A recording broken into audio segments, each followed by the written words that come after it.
ये है अहमदाबाद में रहने वाले मध्यम वर्गीय शुक्ल परिवार की मुखिया रागिनी।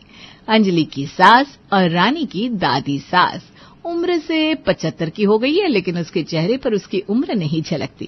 कामकाज में, रहन सहन में रागिनी एकदम निपुण है। लेकिन रागिनी की एक बुरी आदत है। क्या? आइए देखते हैं। बहू, अरे आ छोटे बहू, इधर आओ। क्या हुआ दादी, क्यों सुबह सुबह चिल्ला रही हो आप? ये देखो हमारा बाथरूम। देखो, कोई तो सुपारी खाकर हर तरफ थूक के गया है। हमारे घर के बाथरूम में कोई बाहर का तो आएगा नहीं। हमारे घर में ही किसी ने खाई होगी सुपारी। लेकिन सुपारी खाकर यूं हर तरफ थूकना तो गलत है। वैसे एक बात कहूं, हमारे घर में किसी को सुपारी खाने की आदत नहीं है। तुम ही नहीं हो हमारे घर में, कहीं तुम तो। दादी नहीं, ऐसे ही पूछ रही थी। क्या हुआ भाई, सुबह सुबह क्या गपशप चल रही है? कुछ नहीं बेटा, वो हमारे घर के बाथरूम में कोई तो सुपारी खाकर थूक कर गया है। तुझे तो पता है ना, मुझे सुपारी की बदबू पसंद नहीं है, तो बस मैं बहू को साफ करने के लिए कह रही थी। पता नहीं कौन हमारे घर में गंदगी फैला रहा है। थोड़ी देर बाद पड़ोसन विमला रानी के घर में शोर करते हुए आती है। अंजलि, अंजलि! अरे क्या हुआ विमला, क्यों शोर मचा रही हो? शांति से भी तो बात हो सकती है ना। जब बात हद से ज्यादा बढ़ जाए ना, तो बात शांति से नहीं की जाती। अरे ठीक है, शांत मत हो, लेकिन कम से कम बात क्या है ये तो बताओ।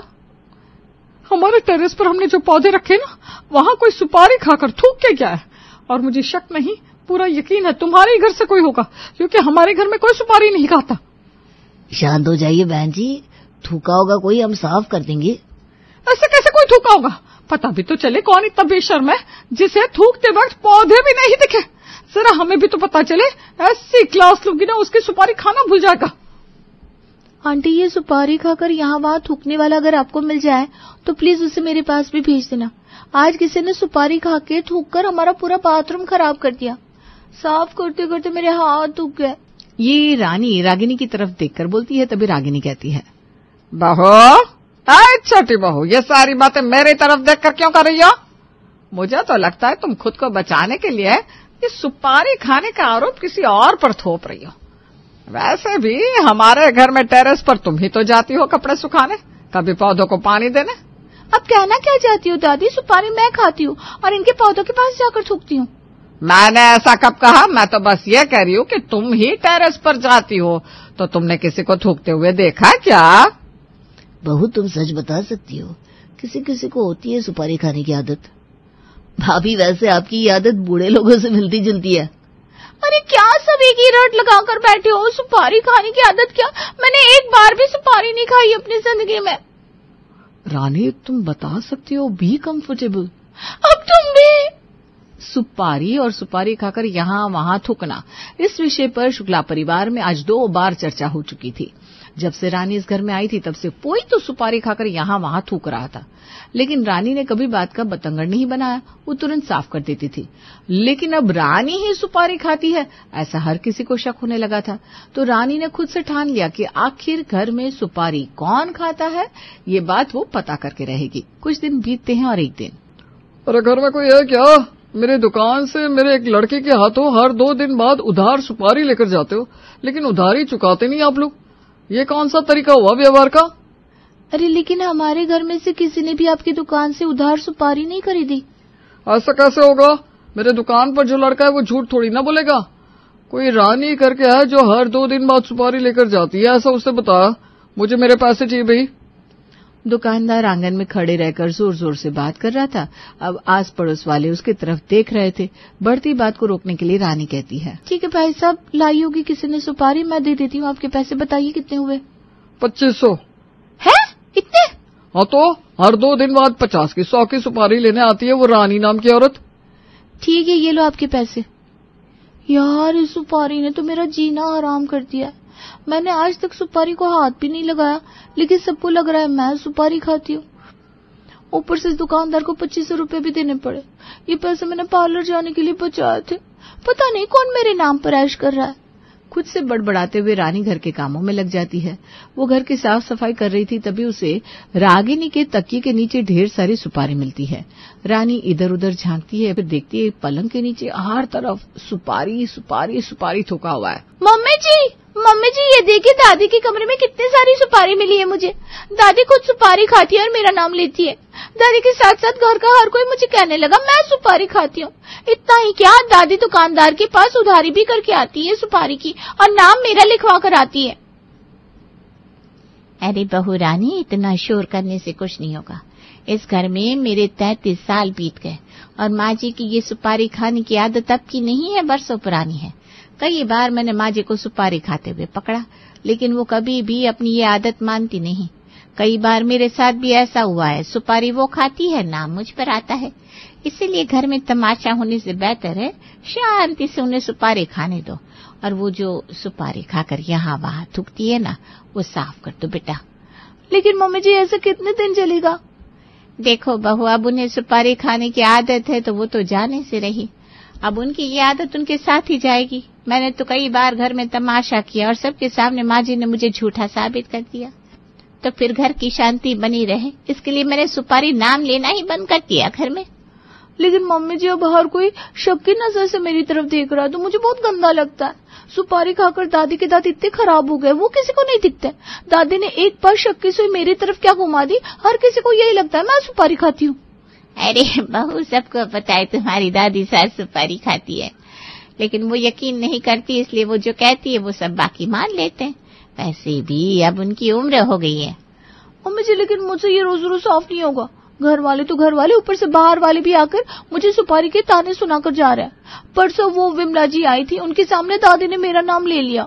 आज दुकानदार आया था, वो भी रानी नाम की औरत को जो उसकी दुकान से सुपारी लेकर गई है उसे क्या कुछ बोल रहा था, जबकि मैं रानी सुपारी कभी खाई ही नहीं है। अरे बहू, गुस्सा करने से कुछ नहीं होगा, ना ही बातों का बतंगड़ बनाने से।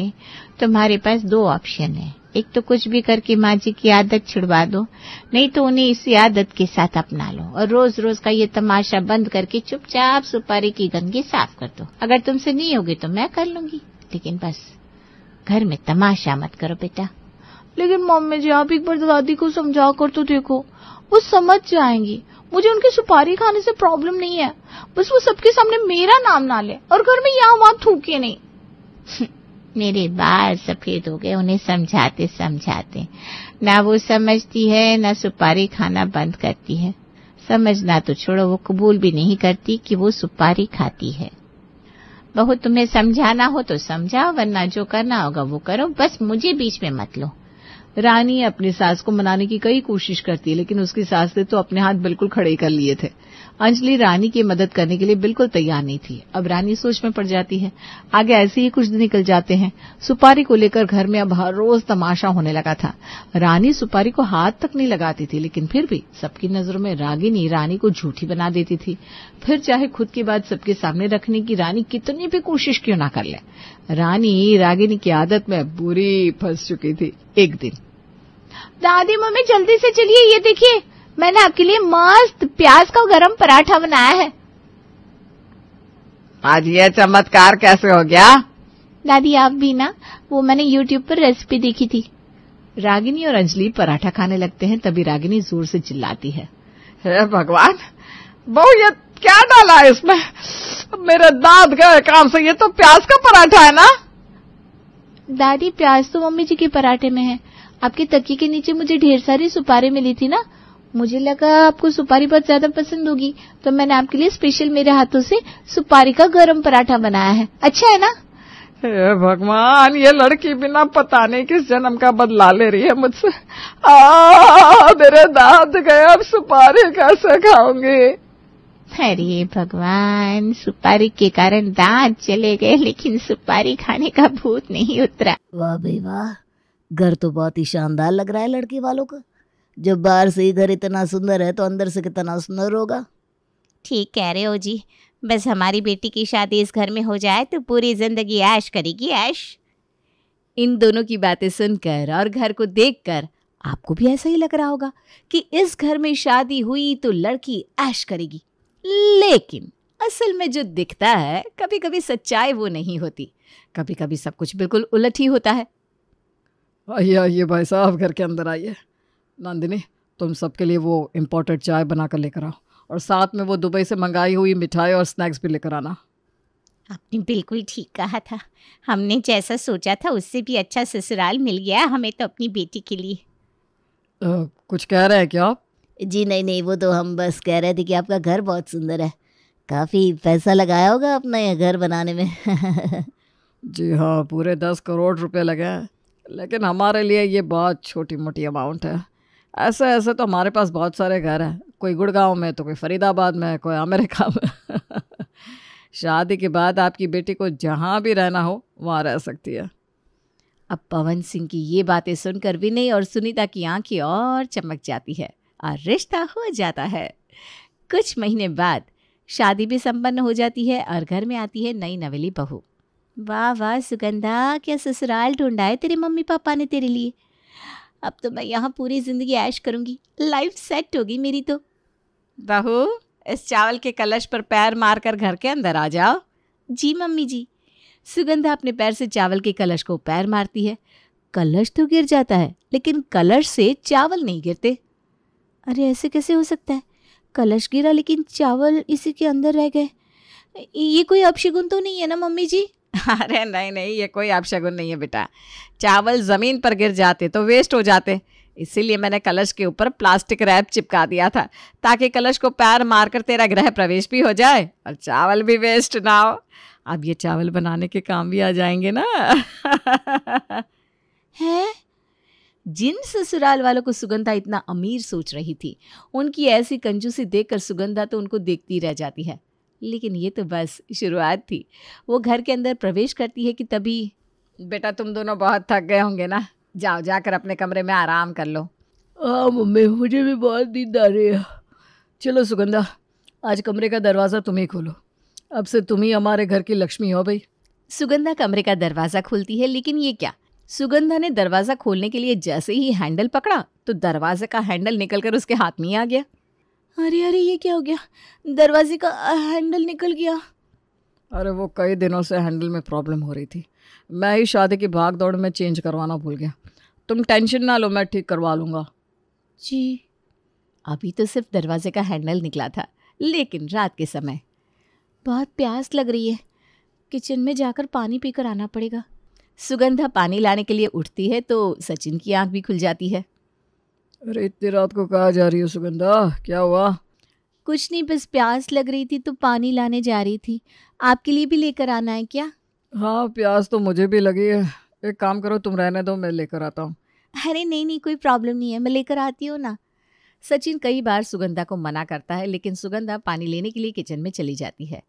लेकिन वो पानी की बोतल निकालने के लिए जैसे ही फ्रिज खोलती है, वैसे ही फ्रिज का दरवाज़ा निकलकर उसके हाथ में आ जाता है। हाँ, हे भगवान, ये क्या हो गया? फ्रिज का दरवाज़ा निकलकर मेरे हाथ में कैसे आ गया? पहले दरवाजे का हैंडल निकल गया, अब फ्रिज का दरवाज़ा निकल गया। अगर घर में किसी ने देख लिया तो क्या सोचेंगे कि ससुराल के पहले ही दिन इतना बड़ा नुकसान कर दिया। अरे ये क्या किया तुमने? आप यहाँ देखिए, मैंने ना जानबूझकर नहीं किया, मैं तो बस फ्रिज से पानी की बोतल निकाल रही थी, लेकिन फ्रिज का दरवाज़ा ही हाथ में आ गया। ये पानी। सुगंधा सचिन को पानी की बोतल पकड़ाती है और चुपचाप वहाँ से निकल लेती है। कुछ दिन बाद, आज मैंने आप सबके लिए आपका मनपसंद का खाना बनाया है। सचिन जी के लिए कटलेट्स, पापा जी के लिए आलू के पराठे और मम्मी जी आपके लिए साबूदाने की खिचड़ी। अरे बहू, सबके लिए अलग अलग नाश्ता बनाने की क्या ज़रूरत थी? सबके लिए एक ही नाश्ता बना लेती। पता है ना बेटा, सब कुछ कितना महंगा आता है, गैस भी कितनी महंगी आती है। हाँ बेटा, हमारे पास पैसे हैं, लेकिन दुनिया में संसाधन तो लिमिटेड है, तो सब ज़रा देख कर इस्तेमाल करना चाहिए। जी पापा जी। सब आराम से बैठकर नाश्ता कर रहे थे कि तभी सचिन की प्लेट में कुछ गिरता है। अरे ये नीला नीला क्या है? नीला नीला? नीला नीला तो मैंने खाने में कुछ नहीं डाला। सुगंधा का इतना कहना था कि छत से बड़ा टुकड़ा टूटता है और पूरे डाइनिंग टेबल पर छत की पपड़ी ही पपड़ी फैल जाती है। हे भगवान, ये क्या हो गया? छत से इतनी सारी पपड़ी कैसे गिर गई? इसका मतलब घर में बहुत ज्यादा सीलन है। अरे नहीं नहीं, घर में कोई सीलन नहीं है बहू। वो तुम्हारी शादी होने से पहले छत पर ज़रा काम करवाया था ना, तो शायद उसी वजह से छत पर सीलन आ गई है। लेकिन तुम टेंशन ना लो, अभी ठीक करवा लेंगे। ये बात भी किसी तरह रफा दफा हो जाती है। तभी कुछ दिन बाद, आज तो मम्मी जी का बर्थडे है, क्यों ना उनके लिए घर में ही केक बना दूँ। पहले भी तो मैं घर पर ही केक बनाती थी, केक बनाऊंगी तो सब बहुत खुश हो जाएंगे। सुगंधा केक का बैटर बनाकर अच्छे से मोल्ड में उसे डालकर ओवन में बेक होने के लिए रख देती है।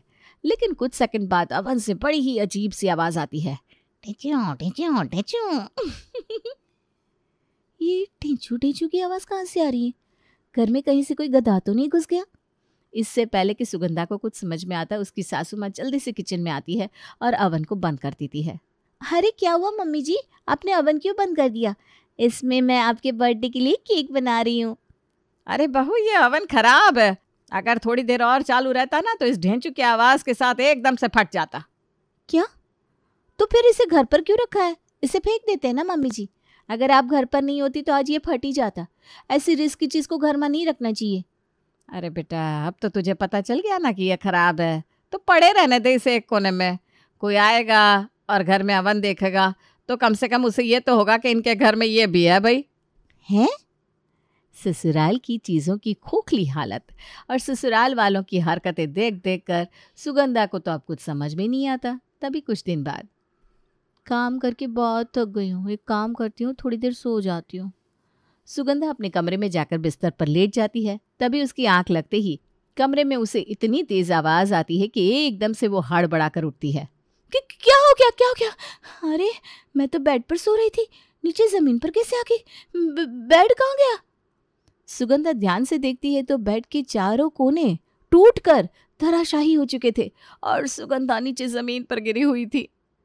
यार, जब से शादी हुई है तब से सब अजीब ही क्यों हो रहा है? कभी कुछ टूट जाता है, कभी कुछ। बेड को टूटते हुए तो मैंने जिंदगी में पहली बार देखा है। बेड भला कैसे टूट सकता है? ये घर दिखने में जितना सुंदर लगता है, अंदर से उतना ही खोखला है। पता नहीं कैसा खोखला ससुराल मिला है मुझे। दिखता कुछ है और होता कुछ है। बेड से नीचे गिरकर तो बेचारी सुगंधा की कमर में दर्द हो जाता है और घर वाले फिर से उसी बेड की मरम्मत करवा देते हैं। तभी कुछ दिन बाद, ओहो, आज तो बहुत सारे कपड़े इकट्ठे हो गए। हाथ से धोंगी तो बहुत टाइम लग जाएगा। एक काम करती हूँ, मशीन ही लगा लेती हूँ। सुगंधा की सासू माँ हमेशा ये कहती कि हाथ से कपड़े धोना, क्योंकि मशीन में कपड़े अच्छे से साफ नहीं होते। लेकिन आज तो कपड़े बहुत ज्यादा थे तो सुगंधा ने मशीन लगा ली। लेकिन उसके बाद जो हुआ, देखिए देखिए। डिंग डिंग डिंग डिंग डिंग डिंग डिंग डिंग दाई दाई दाई। जैसे ही मशीन से डिंग डिंग धाई धाई की आवाज आई, ज्यों की त्यों वॉशिंग मशीन पूरी की पूरी खुल गई और सारे कपड़े और सर्फ का पानी पूरे बाथरूम में फैल गया और प्यारी सुगंधा पूरी की पूरी सर्फ के पानी में भीग गई। अब समझ में आया सासू माँ वॉशिंग मशीन में कपड़े धोने के लिए मना क्यों करती थी। आज के बाद कभी नहीं धोऊंगी। बेचारी सुगंधा को आखिरकार सारे कपड़े हाथ से ही धोने पड़ते हैं। अब हर दिन ससुराल में उसे कोई ना कोई शौक लगता ही रहता। अगले दिन, कितनी गर्मी लग रही है, खाना बनाते बनाते बुरा हाल हो जाता है। आज तो कुछ ज़्यादा ही गर्मी है। थोड़ी देर एसी चलाकर बैठ जाती हूँ। सुगंधा हॉल में जाकर एसी चलाकर सोफे पर बैठती है।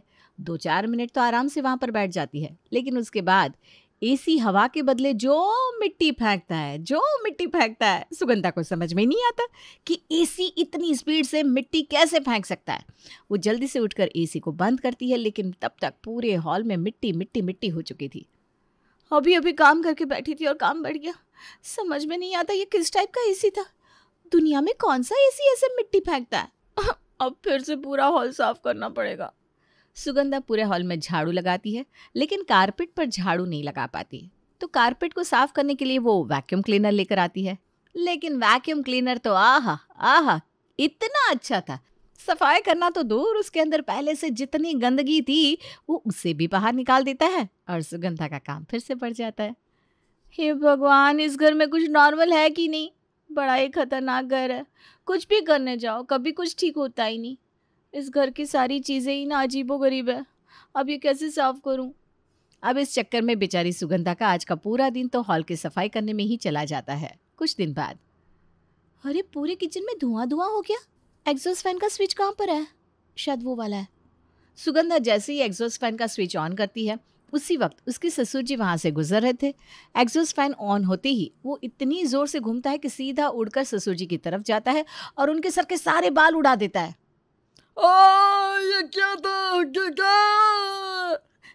सॉरी पापा जी, किचन में खाना बनाने से धुआं हो गया था तो मैंने एग्जॉस्ट फैन चलाया था, लेकिन मुझे क्या पता था कि ये चलाते ही उड़ जाएगा और आपके बाल उड़ा देगा। अब इस बात पर पवन सुगंधा को क्या ही बोलता। वो जमीन से अपने उड़े हुए बालों को उठाता है और उन्हें देखता हुआ अपने कमरे में चला जाता है। तभी कुछ दिन बाद, अरे हाँ हाँ, वहां से लेफ्ट ले ले, सामने ही मेरा ससुराल है, बहुत बड़ा घर है, गीता निवास, अंदर आ जा। सुगंधा की फ्रेंड उससे मिलने के लिए उसके ससुराल आती है। सुगंधा बहुत अच्छे से उसका वेलकम करती है। वाह यार सुगंधा, तेरा ससुराल तो बहुत ही सुंदर है, काश मुझे भी ऐसा ससुराल मिल जाए। हाँ हाँ, क्यों नहीं, भगवान ने चाहा तो ज़रूर मिलेगा। ये तो बस मुझे ही पता है कि मुझे एक ऐसा ससुराल मिला है। नाम बड़े और दर्शन छोटे वाले काम है। सुगंधा किचन में अपनी सहेली के लिए चाय नाश्ता लेने जाती है। शीतल ड्राइंग रूम में सोफे पर बैठी थी। सुगंधा उसके सामने चाय नाश्ता लाकर रखती है और वो खुद जैसे ही सोफे पर बैठती है वैसे ही शीतल सोफे से उछलकर सीधी नीचे गिरती है। ओए माँ, लग गई रे। अरे शीतल, क्या हो गया तुझे? तू नीचे कैसे गिर गई? आ उठ। सुगंधा शीतल को सहारा देकर उसे उठाती है और दोबारा सोफे पर बिठाने लगती है, पर शीतल सोफे पर बैठती नहीं। नहीं, मैं यहाँ पर नहीं बैठूंगी, बैठी तो दोबारा गिर जाऊंगी। लगता है सोफे की स्प्रिंग निकल गई है। जब मैं बैठी ना तो उस साइड की स्प्रिंग उठ गई। मैं वहां पर बैठ जाती हूँ, कुछ नहीं होगा, तू आराम से बैठ जा, अब नहीं गिरेगी तू। सुगंधा शीतल को आराम से बिठाती है और टीवी ऑन करती है। अच्छा बता, क्या लगाऊं? अपनी शादी की सीडी लगा दे, वही देख लेंगे। अच्छा ठीक है, तू बैठ, मैं अभी लेकर आती हूँ। सुगंधा सीडी प्लेयर में सीडी लगाती है, लेकिन जैसे ही वो सीडी प्लेयर को बंद करती है तो वो अपने आप खुल जाता है और सीडी निकलकर सीधे शीतल के माथे पर लगती है। अरे ऐसा ससुराल है तेरा, कभी सोफे की स्प्रिंग निकल जाती है, कभी बंद सीडी प्लेयर से सीडी निकल आती है। मैं यहाँ पर नहीं रुक सकती, थोड़ी देर रुकी तो पता नहीं क्या हो जाएगा। Bye bye. अरे कहाँ जा रही है शीतल, सुन तो। पर शीतल तो पीछे मुड़कर भी नहीं देखती। वहां से 9, 2, 11 हो जाती है। तभी कुछ दिन बाद, आपकी तबीयत मुझे ठीक नहीं लग रही है मम्मी जी, हम लोग हॉस्पिटल ही चलते हैं। हाँ बहुत ठीक कह रही है गीता, हम हॉस्पिटल चलते हैं। सुगंधा अपनी सासू माँ को गाड़ी में बिठाती है, लेकिन हॉस्पिटल जाने के लिए वो जैसे ही गाड़ी को स्टार्ट करके स्टीयरिंग व्हील घुमाती है वैसे ही स्टीयरिंग व्हील निकलकर उसके हाथ में आ जाता है। हे भगवान, गाड़ी से तो मुझे ये उम्मीद नहीं थी। प्लीज़ जल्दी से ऑटो ढूंढिए पापा जी। पवन जल्दी से कहीं से ऑटो ढूंढ कर लाता है और उसके बाद गीता को अस्पताल लेकर जाते हैं। इतने दिनों से जो भी ससुराल में हो रहा था सुगंधा को कुछ भी समझ में नहीं आ रहा था। तभी एक दिन, बाथरूम की टाइल्स तो बहुत गंदी हो गई है, साफ कर देती हूँ।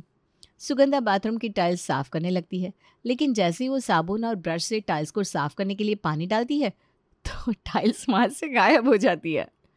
हाय, ये कैसे हो गया? दीवार पर लगी लगी टाइल्स गायब कैसे होगी? इस घर में कुछ तो गड़बड़ है। दिखने में महल लगता है लेकिन अंदर घोटाला ही घोटाला भरा पड़ा है। आज पूरे घर के टाइल्स साफ करती हूँ, उसके बाद पता लगेगा। अब सुगंधा ससुराल की सच्चाई निकालो मिशन पर जुट जाती है और ससुराल की दीवार पर लगी सारी टाइल्स को धो देती है। तभी उसका पैर फिसलता है और जिसे वो फ्लोर पर लगा हुआ मार्बल समझ रही थी वो तो फ्लोर पर लगा हुआ फ्लोर पेपर निकलता है। सुगंधा पूरे घर को धो डालती है और उसके बाद घर का जो हुलिया निकल कर आता है सुगंधा उसे देखती रह जाती है। बाप रे बाप, इतना बड़ा धोखा। अभी थोड़ी देर पहले घर कैसा लग रहा था और अब सब धो डाला तो ये घर तो अलग ही निकल कर आ गया। इतना पुराना, पता नहीं कौन से जमाने में बनवाया था। आने दो सबको, बात तो करनी पड़ेगी। सुगंधा बस इतना ही कहती है कि सब लोग घर आ जाते हैं, लेकिन घर की हालत देखकर समझ में आ जाता है कि सुगंधा को अब सब कुछ पता चल गया है। आप लोगों को ये तो समझ में आ गया होगा कि मुझे सब कुछ समझ में आ गया है, लेकिन ये सब क्या है बताने का कष्ट करेंगे आप लोग। जब आप लोगों का घर ऐसा था और घर की हर चीज एंटीक पीस थी तो घर को ऐसा बनाया ही क्यों? मेरे मम्मी पापा को भी बेवकूफ बना दिया और ऐसे घर में शादी करनी पड़ी मुझे। अरे शादी तो तेरी अच्छे ही घर में हुई थी, तूने ही सब कुछ बिगाड़ दिया। इतना अच्छा टाइल्स वाला पेंट किया हुआ था घर में, क्यों निकाला? अरे क्यों निकाला का क्या मतलब मम्मी जी? आपने तो वही बात कर दी। सुंदर से सोने के दाम में गोल्ड प्लेटेड तांबे का कड़ा आपको पकड़ा दिया। घर दिखने में महल जैसा और अंदर से ऐसा खोखला जहाँ कोई चीज काम ही नहीं करती। अब समझ में आया कि यहाँ कोई चीज काम क्यों नहीं करती। सच सच बताइए, आप लोगों ने ऐसा क्यों किया? अरे अब तुमसे क्या छुपाना, इस घर को देखकर कोई मुझसे अपनी बेटी की शादी करने को तैयार ही नहीं हो रहा था, तो घर का थोड़ा सेटअप चेंज कर दिया। और वैसे भी घर के दिखावा में क्या रखा है, इंसान का दिल साफ होना चाहिए। घर तो पुराना भी ठीक ही है। वाह। सुगंधा पैर पटकती हुई अपने कमरे में चली जाती है अब उसने घर देखकर लालच में शादी की थी, लेकिन घर की सच्चाई सामने आते ही उसके सारे अरमानों पर पानी फिर जाता है और घर का सेटअप चेंज करके बेटे की शादी करवाने का आइडिया तो सचिन के माँ बाप का कामयाब हो ही जाता है। इसीलिए कहते हैं हाथी के दांत खाने की कुछ और, दिखाने के कुछ और। ज्यादा चकाचौंध पर कभी भरोसा नहीं करना चाहिए और मेरी तरह ज्यादा लालची भी नहीं बनना चाहिए, वरना वही होता है जो मेरे साथ हुआ। समझ गए ना आप लोग?